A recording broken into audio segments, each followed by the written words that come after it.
Welcome into A to Z Sports Prime Time on this Tuesday night. Happy to have you here for the Prime Time Show.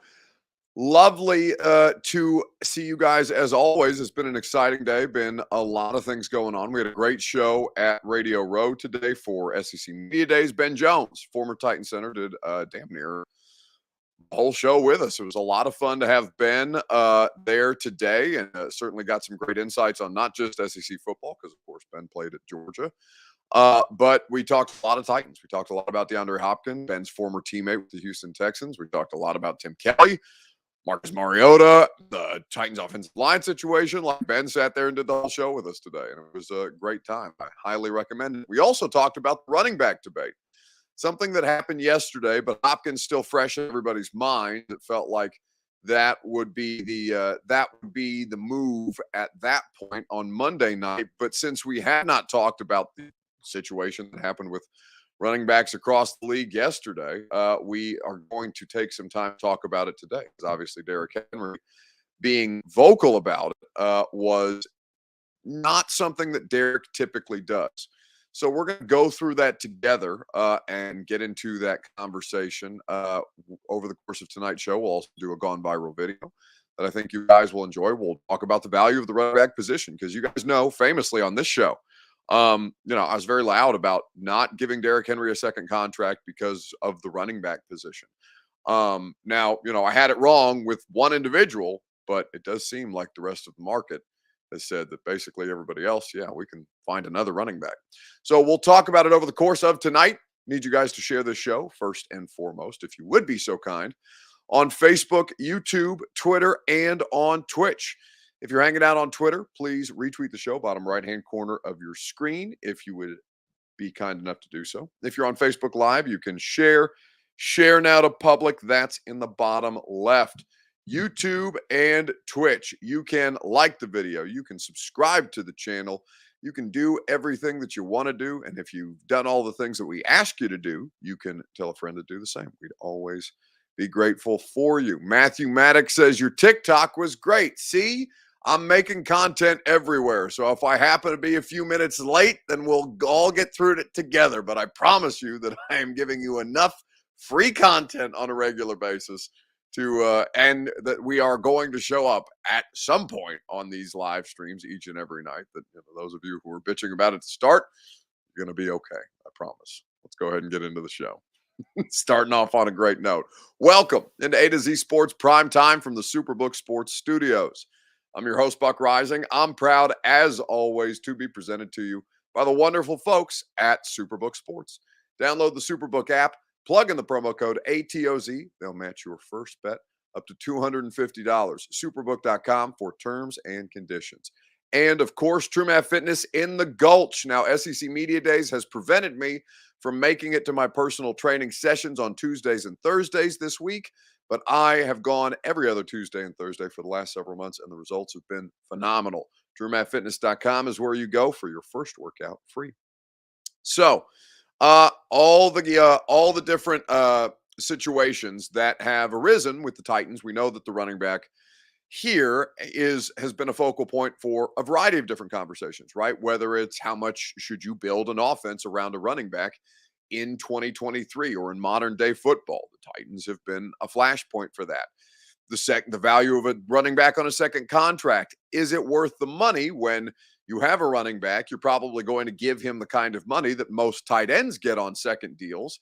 And is that worth the value? Now, Derrick Henry has been a really, really impressive player. He has a very good case, depending on how much longer his career lasts. He already has a compelling case to be a Pro Football Hall of Famer. Now, to win more, certainly in the postseason, would be a great benefit to his case. But statistically, there have been very, very few players in the history of this sport like Derrick.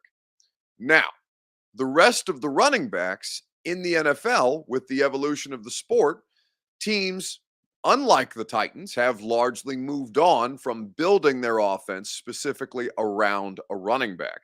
And you've seen that pay great dividends, both in terms of efficiency, in terms of point scoring, pace of play.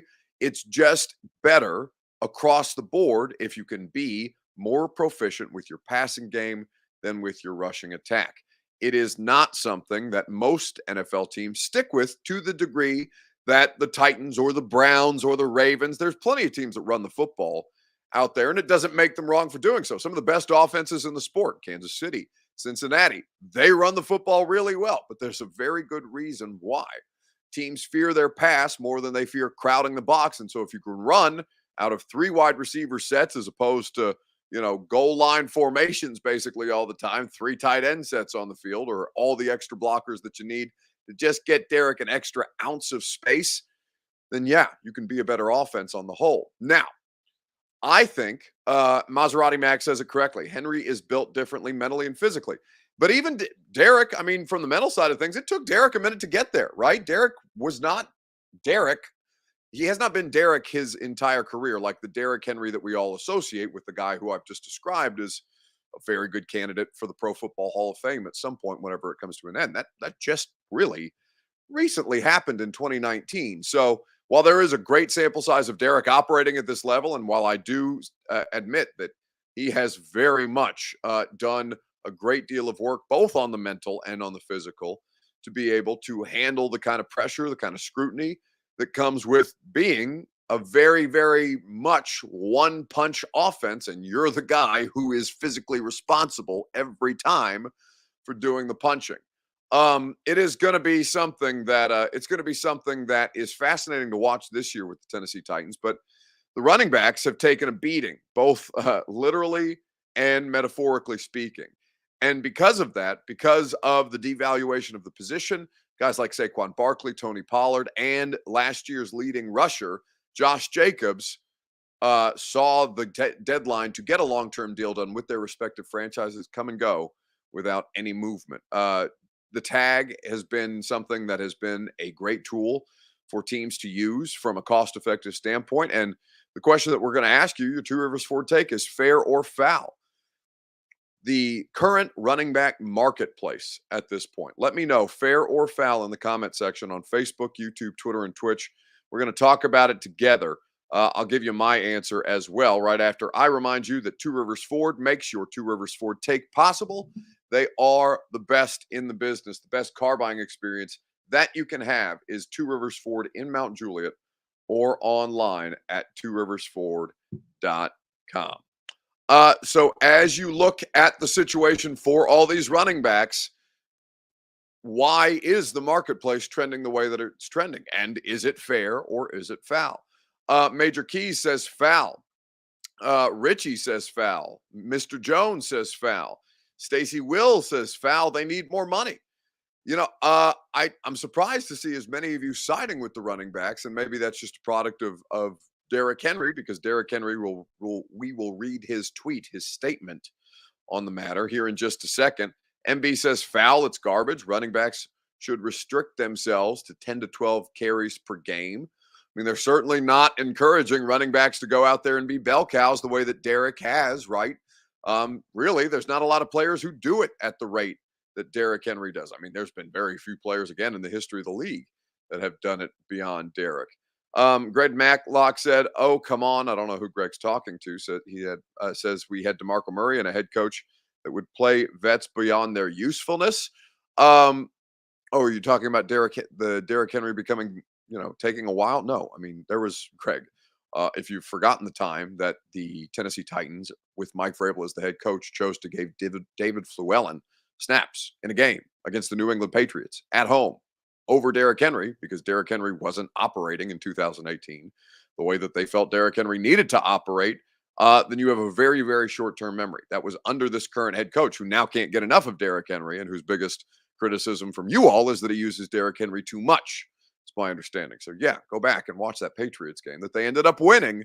That until David Fluellen got hurt, Derrick Henry was really not a part of that game plan at that stage. Hell, he was on the trading block. John Robinson tried to get a second-round pick for Derrick Henry that year. So, let's not forget, it's not been that long ago. 2018 is a little while ago, but really not that long. It is a long time in the career lifespan of a running back. But again, Derrick Henry is certainly built different than a lot of his peers, for a variety of different reasons. So Why is the running back market taking the dip that it is? Ari Myrov of the 33rd team did a good job of kind of explaining it in layman's terms, but also with a background music that appears to be from the movie Tron. Really, when you look at this entire offseason, this has really been the trend for running backs throughout the offseason. These guys are not getting paid. They cannot get those long-term commitments that they are looking for, those multi-year deals where they'll be making $10+ million per year. And when you look at it from a big picture perspective, we've seen this offseason two running backs, Aaron Jones and most recently Joe Mixon, take multi-million-dollar pay cuts to stay with their teams. We've seen Pro Bowl running backs like Dalvin Cook, Ezekiel Elliott, and Leonard Fournette all get released, and they are all still currently a free agents. We've seen Kareem Hunt be a free agent all offseason, and still not get a deal up until right now. We've seen a player like Austin Eckler, who has been tremendous for the Chargers in the passing game and the running game, scoring many touchdowns, going into the final year of his contract, requesting a new deal, even getting permission to seek a trade, and no team stepping up to come and try to get him. This has been the theme for running backs, and we saw it continue today with these three running backs who think they deserve to get more money than what they were offered, and the teams being reluctant to do so. When we spin this forward and look ahead to what could happen, besides for these three players, we still have a couple of other players who are looking for new deals, who are not franchise tagged and are still eligible to discuss new contracts. And the two names to keep an eye on, one would be Jonathan Taylor with the Colts, who was an MVP candidate 2 years ago. Last year had a bit of a injury-plagued year. He recently switched agents, in fact, and is looking to get a contract extension from the Colts. Of course, the Colts are ending a new era with quarterback Anthony Richardson. It would probably be best for everyone to have a weapon like Jonathan Taylor in the building and happy. But of course, he has seen what is going on with this running back market. The Colts and their general manager, Chris Ballard, has seen what is going on with this running back market and figuring out exactly the right middle ground for that type of a deal for a player coming off an injury. That will definitely be one to watch and very interesting to see what goes on there. The other is a running back who has had significant injuries throughout his NFL career so far. That is Baltimore Ravens running back J.K. Dobbins.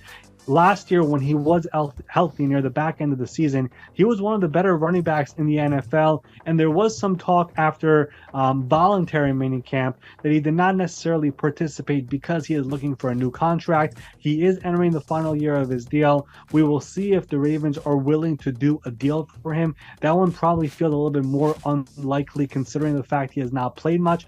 But when Dobbins has been on the field, he has proven to be a potentially star running back in this league. Do the Ravens view it that way as well? They've dished out some big money contracts in recent months with Lamar Jackson, with Roquan Smith, with Odell Beckham Jr. So it might be tough to pay a running back big time money. I would be surprised if it gets done, but that is another running back to keep an eye on as well. But overall, the running backs in the NFL, it's been a bit of an issue for them to get the money that they are looking for. When you look at the franchise tag numbers from several years ago to today, the number has actually gone down, while other positions like the quarterbacks and the receivers and the tight end, the offensive linemen, linebackers, edge rushers, all those positions have gone up. The running back market has gone down, and these running backs are frustrated.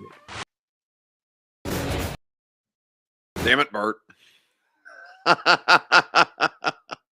We have to figure out who's going to bring me back from these things, you or me.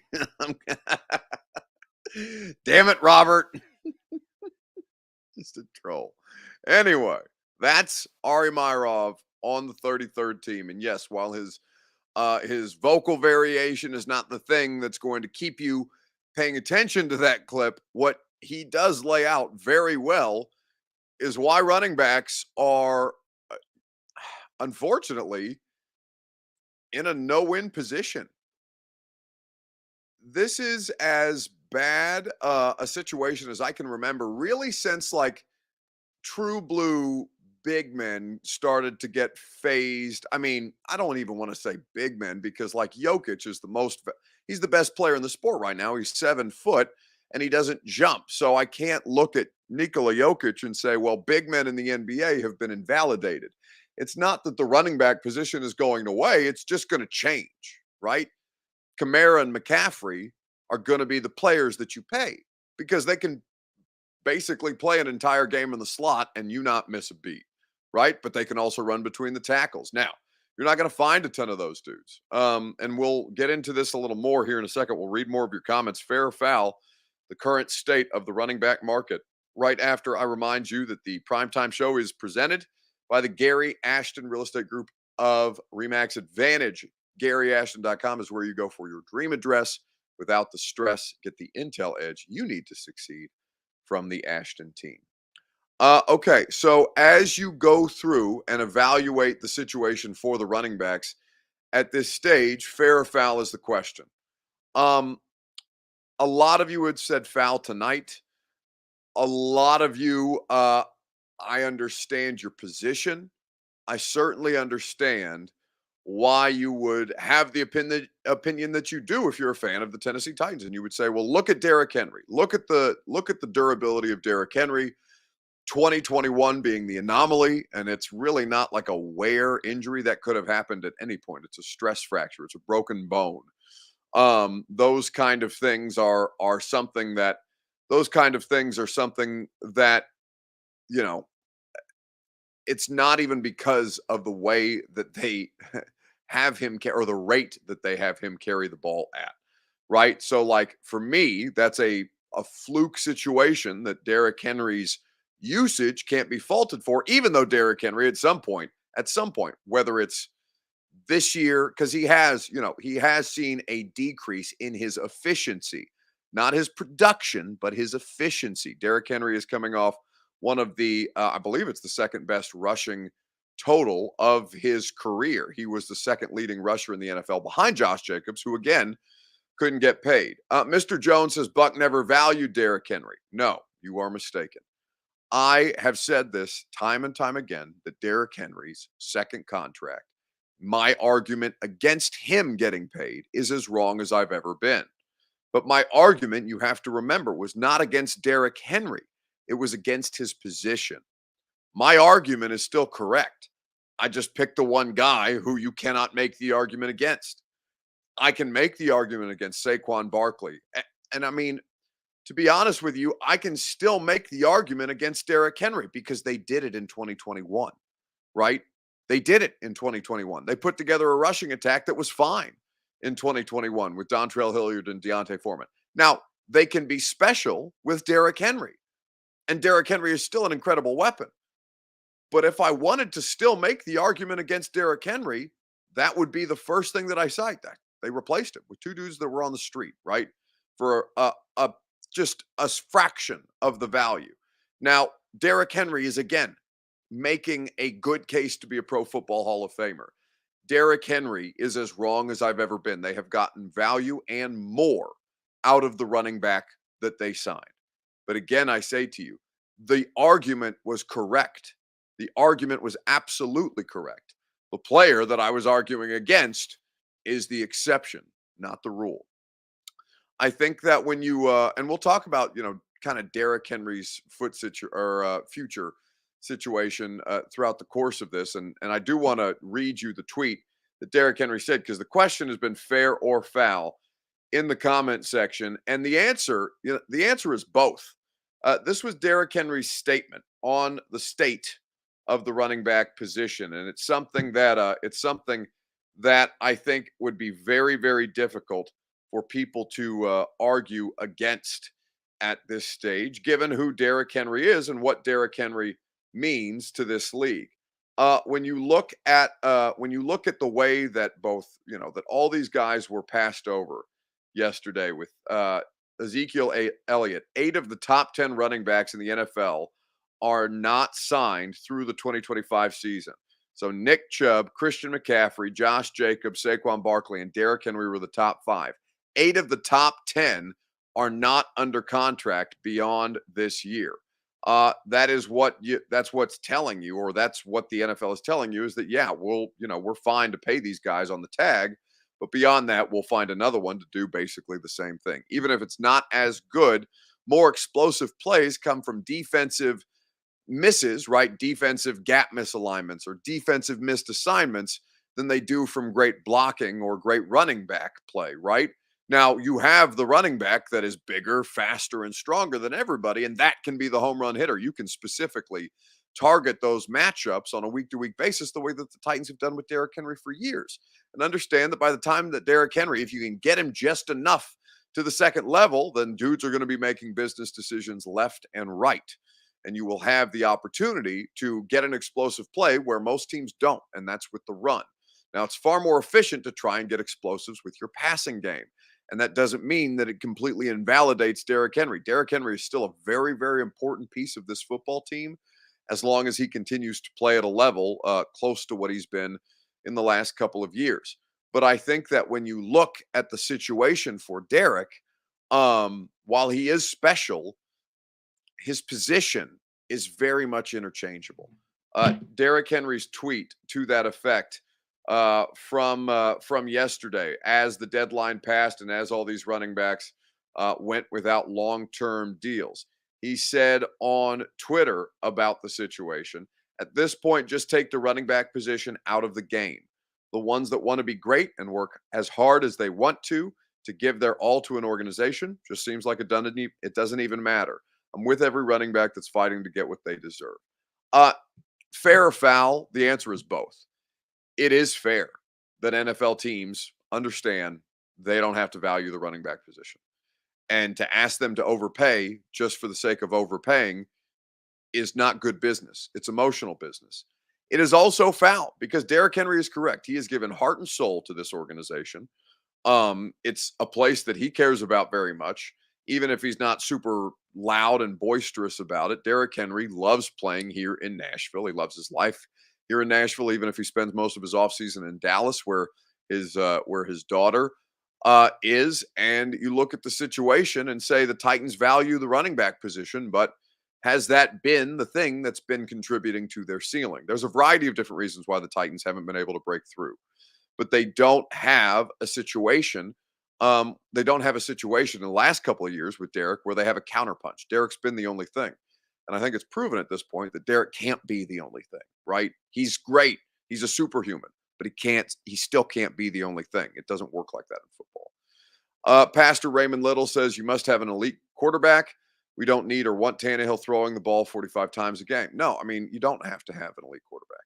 You quantify it helps a lot, but like that's a huge misnomer because to say that you have to have an elite quarterback, one, ignores the quarterbacks who have played in the past couple of Super Bowls, ignores quarterbacks who have won past Super Bowls, and ignores the path that those teams have gotten to make those players successful. You can win a Super Bowl, you can get to a Super Bowl, and by nature of getting to a Super Bowl, have the opportunity to win a Super Bowl with, I would say probably the top 15 players at that position. Jimmy Garoppolo has played in a Super Bowl. Nick Foles has won a Super Bowl. Guys who you would think are not who are not regarded as the best players at their position or elite at their position have been to Super Bowls, have won Super Bowls. Really, I mean, to be honest with you, Tom Brady wasn't thought of as the best quarterback of his generation until such time as they went on that second stint of Super Bowl runs. Tom Brady was never regarded as the most physically talented. He was never regarded as having the strongest arm. He was regarded as being a great quarterback, but really, Tom Brady was not ever put into that category until he made that category himself by nature of outlasting people. I think that when you look at the situation, at quarterback, that's a complete misnomer, and also is probably applying elite to a larger group than the term elite should be applied to. Elite, how many quarterbacks are elite in the sport right now? I would make the argument for 2, maybe 3. Patrick Mahomes, and I would probably put Joe Burrow in that classification. I think Josh Allen is close, but Josh Allen has some defects. I think Jalen Hurts is probably the best quarterback in the NFC right now, but he still has some drawbacks to his game with the kind of health and success that roster has been able to also afford him. Josh Allen is not an elite player at this stage of the game. Josh Allen is still doing some bleep it I'll just be bigger and faster and stronger than everybody in ways that aren't sustainable. Josh Allen is not an elite player at the quarterback position. And I think you could argue that Mahomes just kind of got there, not just because he won a second Super Bowl, but because he's still improving at the position of quarterback. Herbert is not in this discussion. Lamar is not in this discussion. Plenty of Aaron Rodgers is no longer in this discussion. There's plenty of players who I think you look at and say who would be, labeled elite wrongly, right? There are two elite players at that position right now. And really, I mean, you can make the argument that until Joe Burrow does more substantive winning, because Joe Burrow has some drawbacks Patrick Mahomes has some drawbacks to his game too. None of these guys are perfect by any stretch of the imagination. But yeah, if you want to apply elite to a larger swath of players, then your definition of elite is not, in fact, elite. Brandon says, Buck, stop capping, dude. Patrick Mahomes has been an elite quarterback. He's been an incredibly talented player. He has just recently become elite. Go back and look at the way that Pat played the quarterback position this year as opposed to the way more frenetically, more out of structure, more bleep it Tyreek's down there. This year, he played the quarterback position, the position of playing quarterback, the nuances of playing quarterback as a high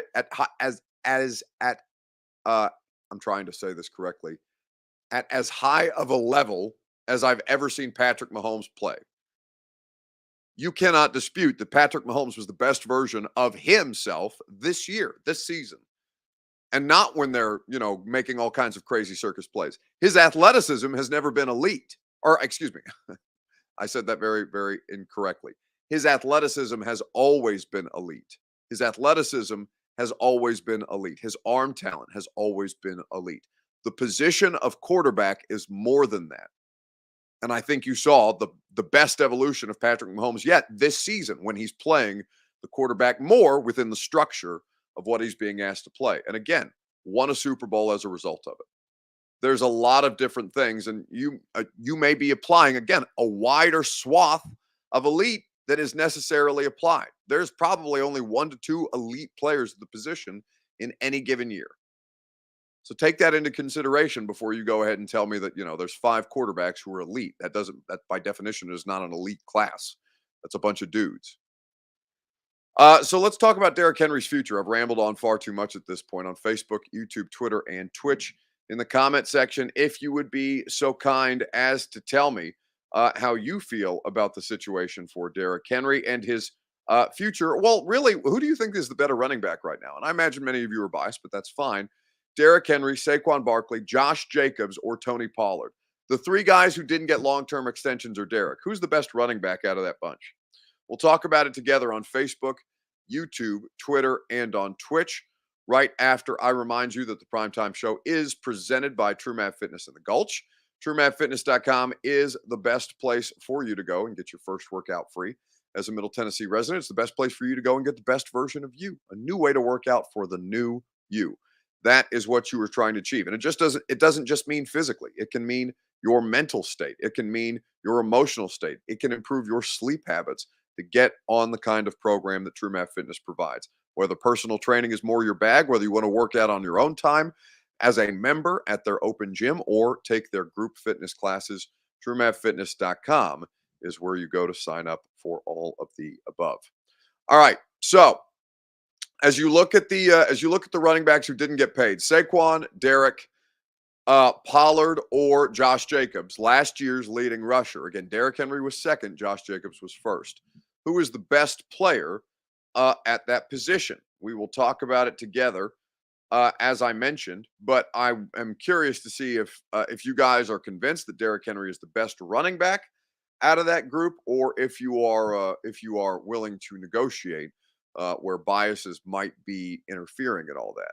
Here is the news, though, from Ian Rappaport talking about the state of the running back position that involved the other 3 guys who didn't get paid.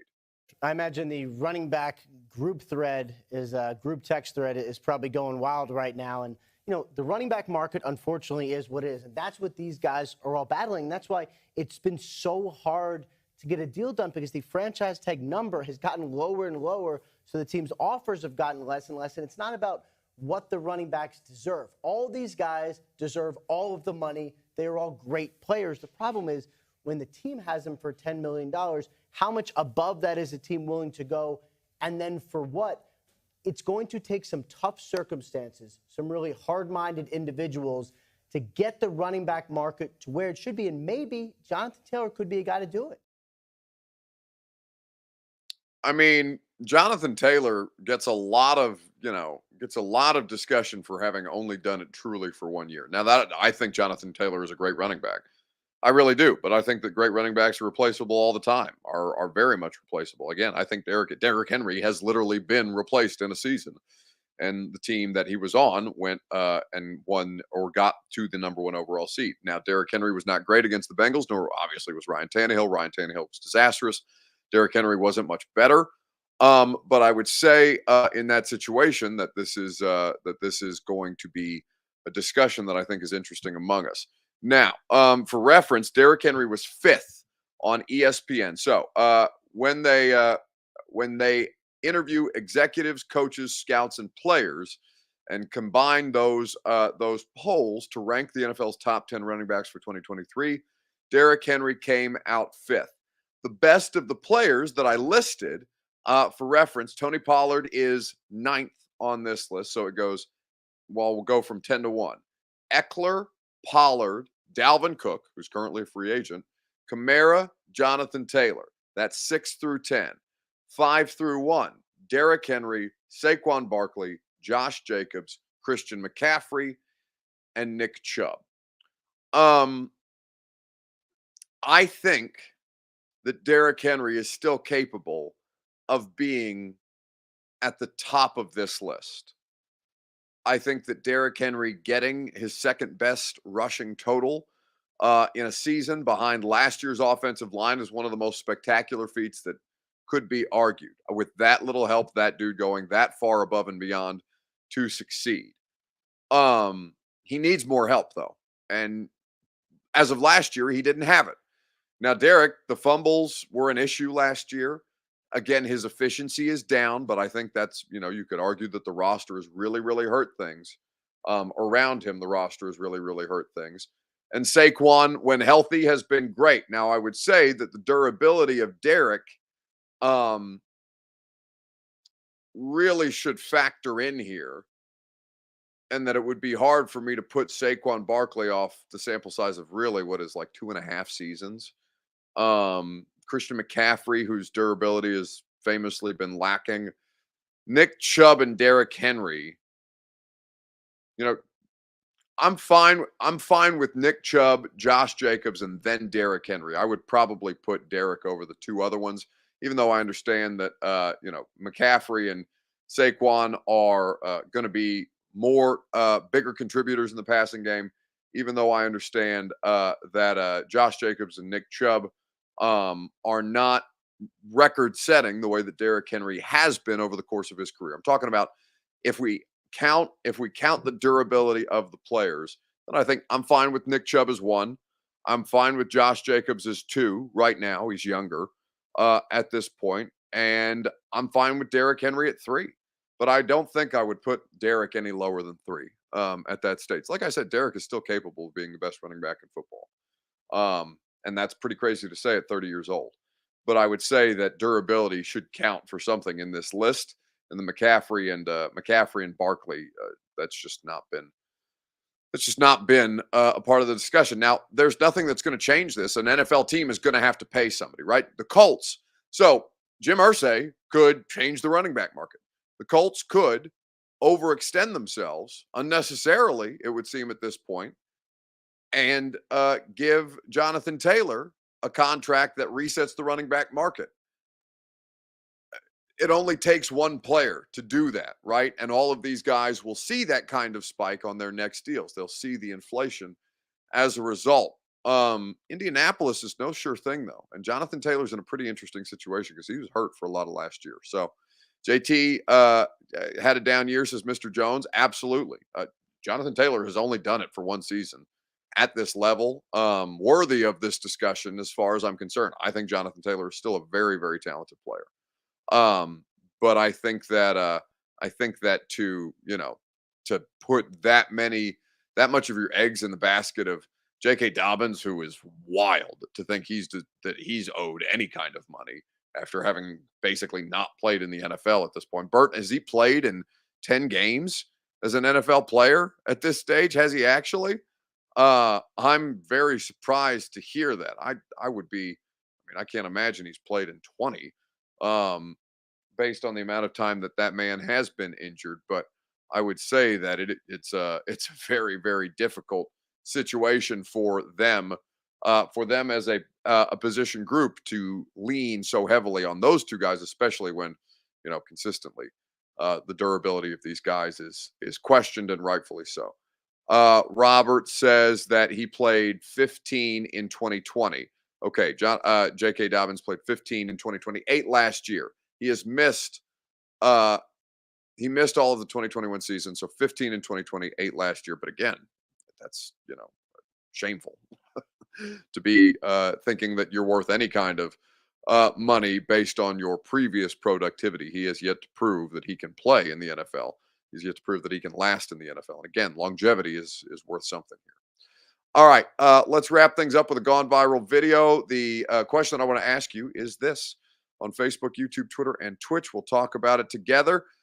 Which SEC coach? It's SEC Media Days here in Nashville. I'm doing the show at the Grand Hyatt all week long talking about the SEC. Which SEC coach is most on the hot seat? We're going to talk about it together on Facebook, YouTube, Twitter, and Twitch right after I remind you that Prime Time is presented by the incredible folks at Superbook Sports. Download the app, plug in the promo code ATOZ. That's A2Z in the Superbook Sports app, and they'll match your first bet up to $250. Nobody has better odds boosts and promo bets than Superbook Sports.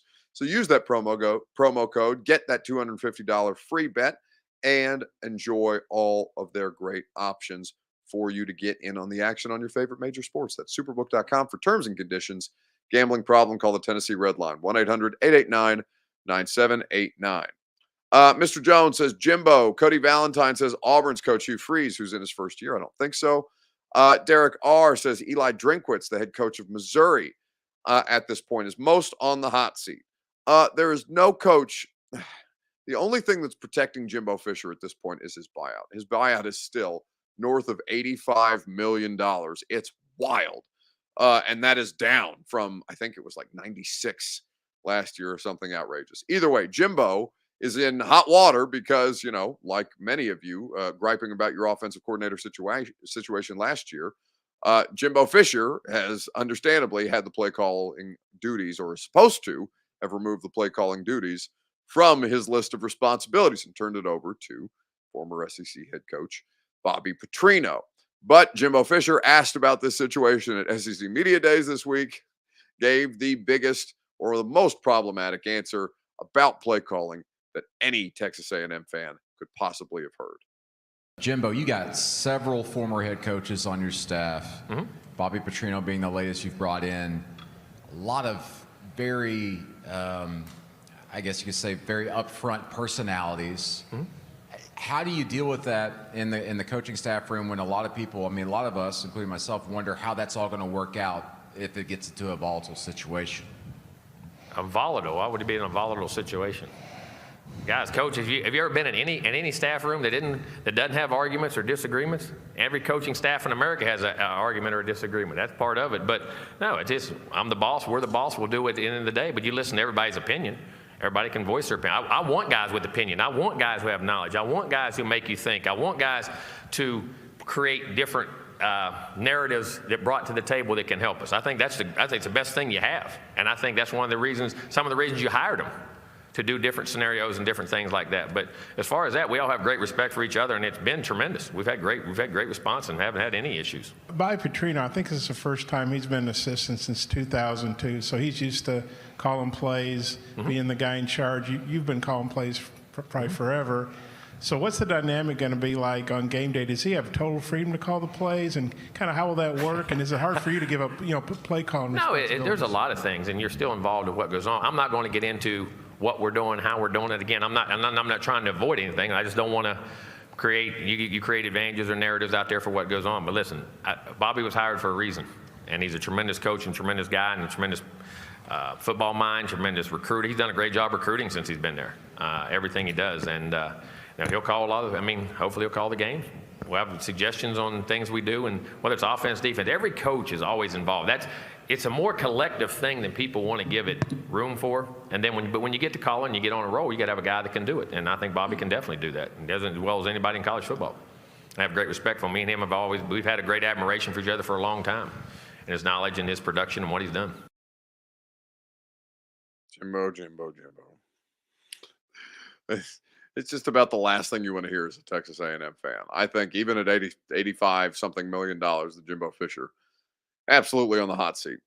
It's going to do it for us tonight. Really great radio show today with Ben Jones. Benny was basically there for all 3 hours.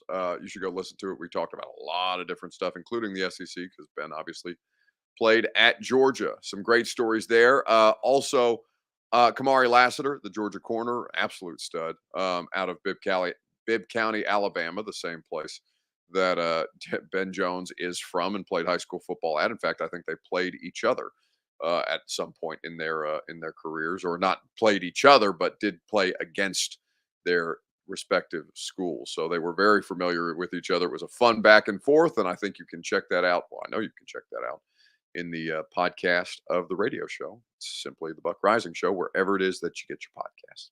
Have a great rest of your night. Back at it tomorrow from SEC Media Days. I'll talk to you in the AM at 10 a.m., as a matter of fact. Are you surprised to hear that? Certainly not. The first year we took it to the limit.